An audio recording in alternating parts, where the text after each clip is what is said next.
Thanks very much, Rowan. Good morning, everybody.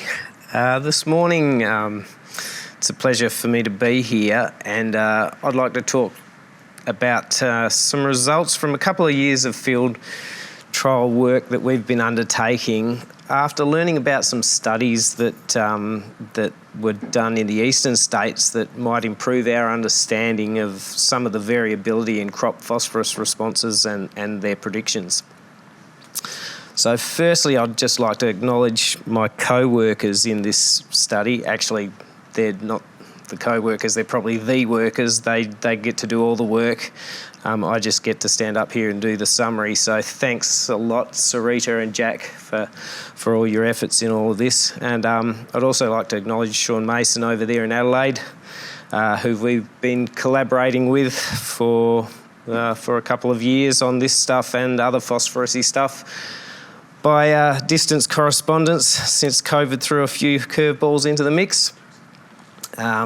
Although Sean was allowed to sneak in for a certain game of footy last year, and now that's the verge of the AFL season, he's probably only just starting to sober up. So since Sean's a co-author, he won't mind, he's probably listening out there somewhere, won't mind that I've stolen a couple of his slides for the introduction. So the background to this work has roots in New South Wales. From the late 80s and 90s, near Condobolin and some other sites around there, where while doing some work with phosphorus in cereals, they had one site which had an unusually wet start to the season in 1989, and you can see the figures up there on the screen. And from this, they reported that an April sown crop was less responsive to fertiliser phosphorus than expected, but required more phosphorus with consecutively later sowings. And it was significantly different from across 3 times of sowing, when this works. Okay, so we've got 3 times the sowing there that they had in that at that site in the late 80s. And consecutively at each sowing, you needed greater amount of pea fertiliser addition to achieve near maximum wheat yields.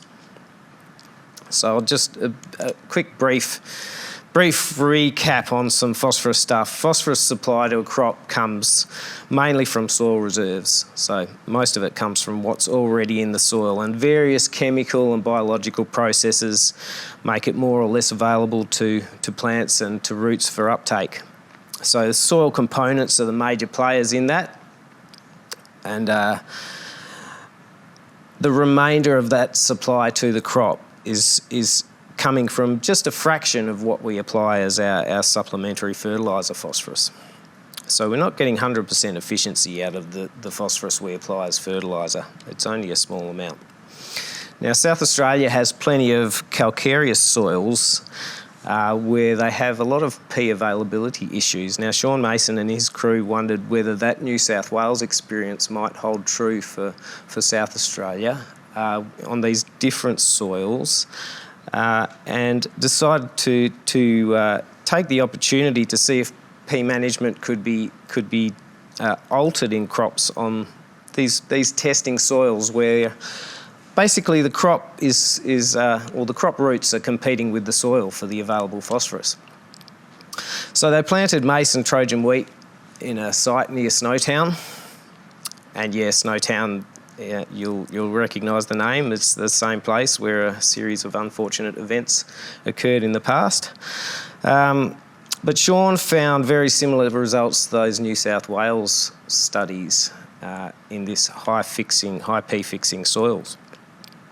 And the crops sown in April, again, had a significantly lower requirement for P than those sown in May or June. And there were a whole bunch of significant interactions that you can see with the time of sowing and the rate and the varieties. So we asked the question then, what does that mean for the situation in Western Australia? Now, in WA, our soils are probably fairly unique compared to the rest of the country and indeed the rest of the world. probably consider them ancient relics. We don't have too many calcareous soils. We don't have a lot of high PBI soils. They're mainly characterised by pretty sandy textures and low PBI. So what would the experience of New South Wales and South Australia stuff bear out over here? And to our knowledge, that hadn't been looked at in detail for WA soils. So in 2020, we took the opportunity, planned a field trial at the western edge of Southern Brook, just near Northam. And the plan was to sow wheat on 3 different sowing dates. We'd have 5 rates of P, 2 different wheat varieties. We decided to settle on Scepter as a short mid and Rockstar as a mid-late maturing variety, and 4 replicates. So here's the soil analysis down the bottom for that soil, and you'll note that all indications are that it was reasonably low phosphorus status soil. Colwell P of 19, PBI in the range of 26 at the surface. And we also did some DGT phosphorus test, and a 48 on DGT would be indicative of not quite sufficient phosphorus in the soil. The threshold for DGT phosphorus is around about 60 for wheat. So the objective of our study was to look at that soil, look at the response of P in the same way that they did in New South Wales, but also determine could we put some actual numbers in terms of phosphorus recommendations based on different sowing dates. So,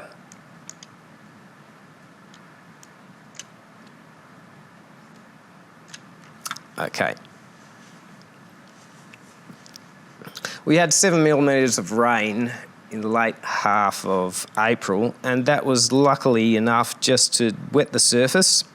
And so we pulled the trigger, sowed the first sowing time of both the Scepter and the Rockstar wheat, and luckily enough, there was enough moisture there. About 5 or 6 days later, the crop emerged, and the crops. Yeah, they toddled along a bit. They were looking a little bit moisture deficient, but there was enough moisture there to keep them going. So we were lucky with that. We followed that up with the May sowing and then the June sowing. And so by the end of July, this is what we were looking at as far as biomass. And just wanted to put this up just to show the difference in the growth habit of the Rockstar and the Scepter wheat. The Rockstar being much more vegetative in its growth compared to the Scepter. So we could see there already that the 2 early times of sowing weren't looking too different as far as above ground growth, but there was certainly significant depression of growth from the later sowing time, and you'll also note there that the much steeper increase with increasing phosphorus at that later sowing time. So we took that through to yield, and it's a very similar story. So while the yields weren't extraordinary in 2020, there were significant differences between the sowing dates and significant responses to phosphorus. Now, while the varieties weren't very different in terms of yields, the time of sowing by variety interaction was pretty close to significant as well, which was interesting. So if we take those yields and we plot them as relative yields rather than actual yields, relative to the highest treatment in the trial, we can do some more comparisons, and you can see that there's substantially different curvature or gradients on those relative yield curves from the different sowing times. So what does that mean? Well, plant nutritionists tend to like to take a point where we can get near maximum yield, and that's usually 95 or 90%. And if we do this for our 2020 data, we find quite different optimum P application rates dependent on sowing time, and you can see them there. So it was pretty evident that we were seeing the same trends in South Australia, same trends as New South Wales, even though we have we have evolved from full tillage to no tillage farming. But the trend is really evident that early sowing means that there seems to be less P required for near maximum yield, and conversely, later sowing, you require more to achieve that near maximum yield. And you can see the differences in the optimal P rate for 90 to 95% of maximum yield between those 3 sowing times. The range is pretty considerable, so we're talking anywhere up to 15 plus units of phosphorus difference over a sort of an 8-week sowing window. And that range surprised us a bit. So that's actual yield, biological yield, we might say. You can always take those things and run a number of calculations, get some gross returns.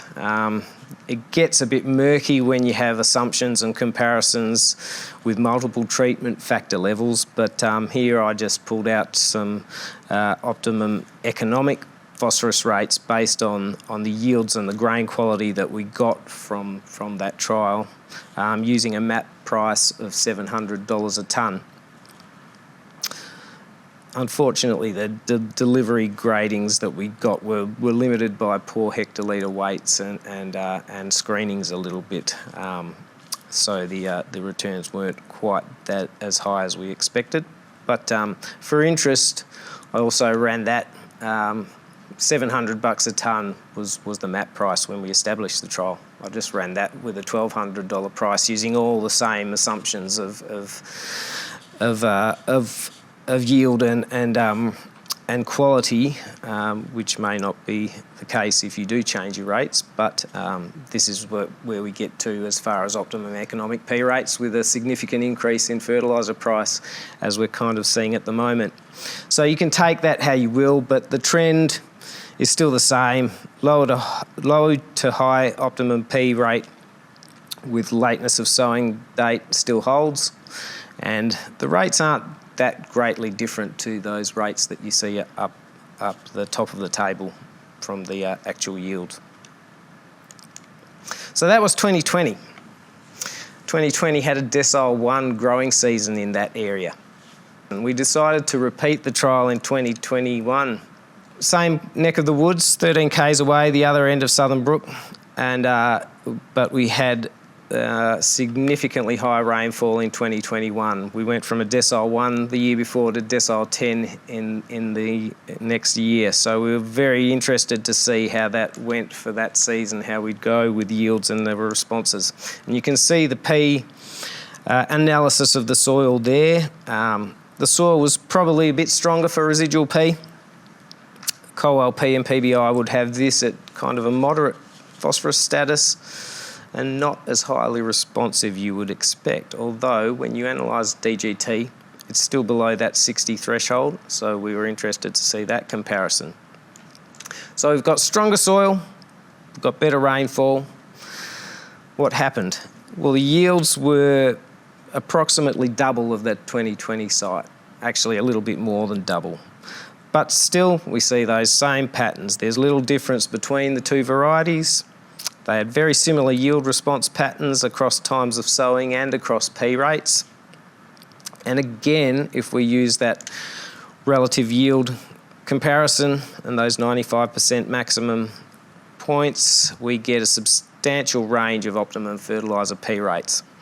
And you'll see going from nil at April sowing to much higher rates in June. Now that rock star June rate you see out to the right there, that is actually way off the chart. I just plotted it at the end there, but that's a bit of an artefact of the influence of one data point on the curve fit. So what are the upshots of all that?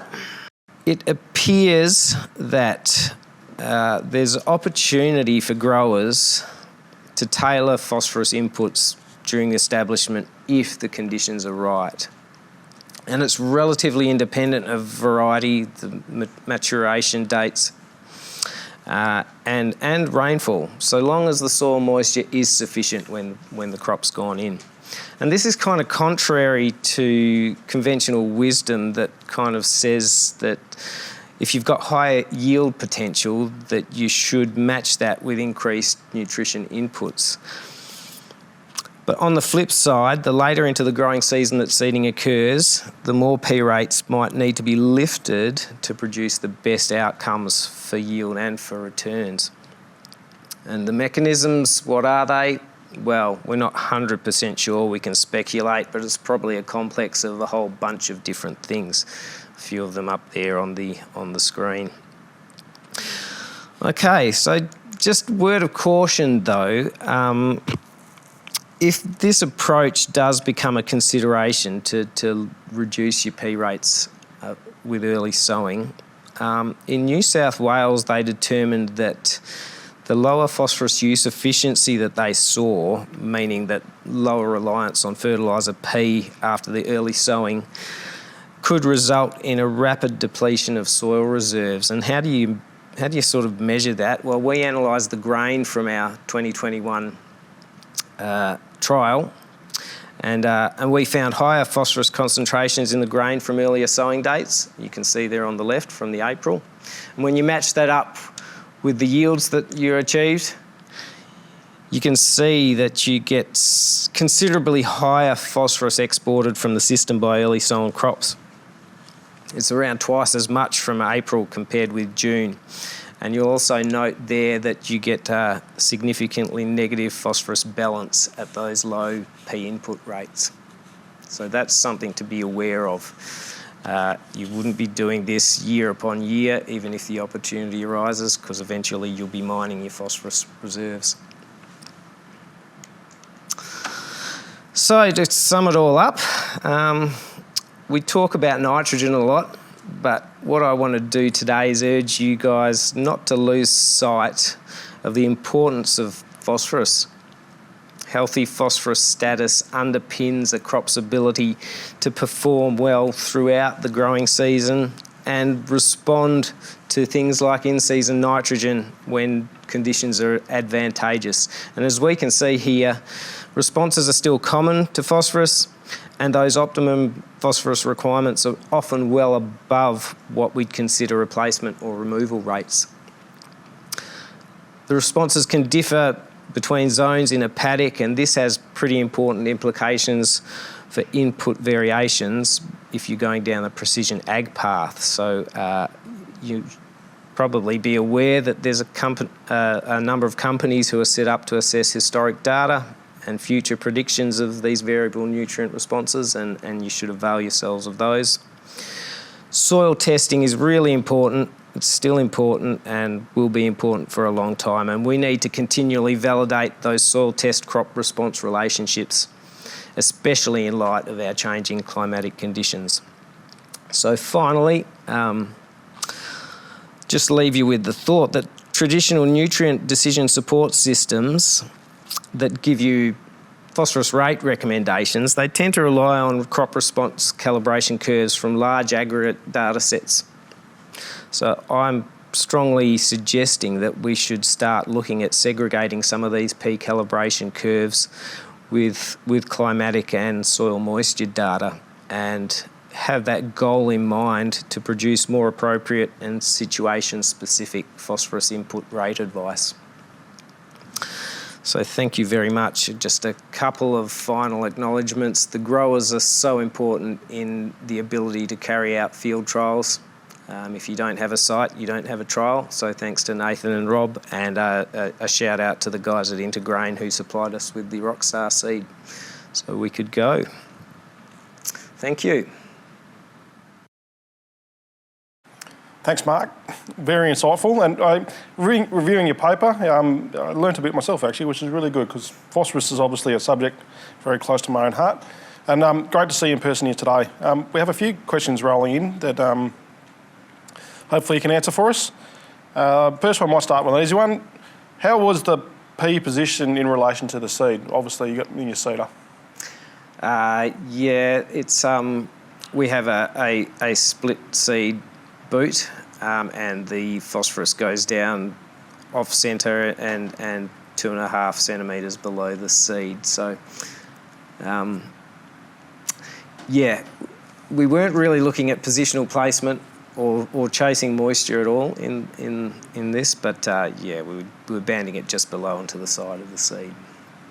Seems like a pretty traditional spot to put it. Can you speculate on why optimum P rate is lower at earlier sowing? You can speculate a lot, yes, and I put a few potential reasons up there. It's probably to do significantly with the ability of the germinating seed to grow quickly early on. So get that root system established down where the phosphorus is, and then, yeah, you've got more roots and root mass to be able to uptake that phosphorus.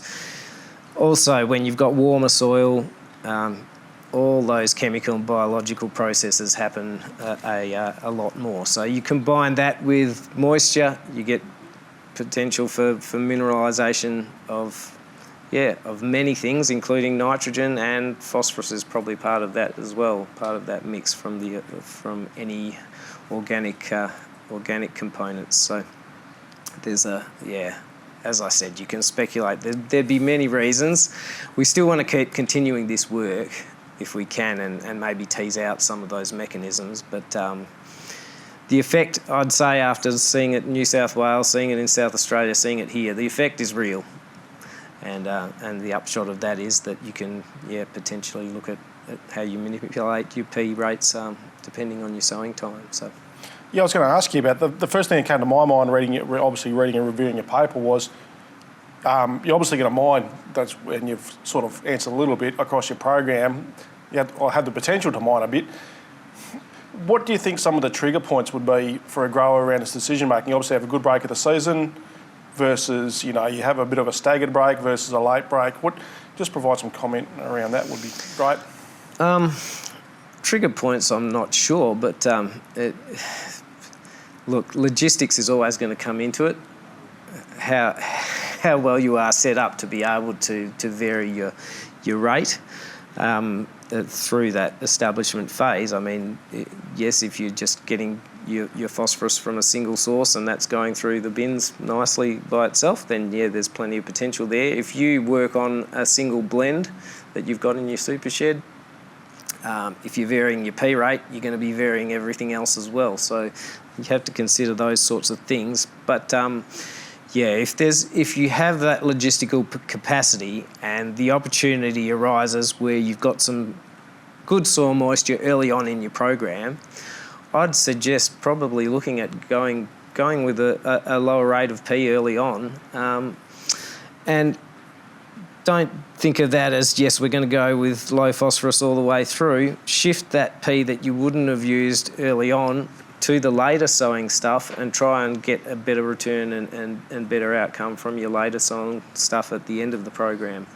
I think, we'll have to run the actual economics a bit more thoroughly, but I think you'll come out with a better overall result. Got so much super, so much fertiliser in the shed, just vary it across your program using the same amount. That would be my suggestion, given what we've seen so far. Absolutely. Back to economics. There's economically optimal P rate that you've shown. They look similar or even little higher than the rate of the near maximum yield. Can you comment on this? Well, as I said, it's a pretty crude analysis. They did come out slightly higher than what we did for the 90 or the 95% of near maximum yield. The way we did it was just fitting a polynomial curve to that gross margin data and pick the highest point on that curve. So we're not looking at any sort of confidence interval there where we could reduce it a little bit back from the maximum. We just pick the maximum point on a curve which goes up and down as the costs increase. So there's many ways you can look at economics, and it does get a bit murky. Sure, absolutely. Dry sowing, perhaps earlier than you have gone in your work, can you glean any information from it assisted when the P management recommendation in dry sowing situation? So, come back a bit earlier, don't have a break, Any thoughts around that? Yeah, well, I thought I emphasised it fairly heavily when I said that if you have the right conditions, you can look at reducing your P rates.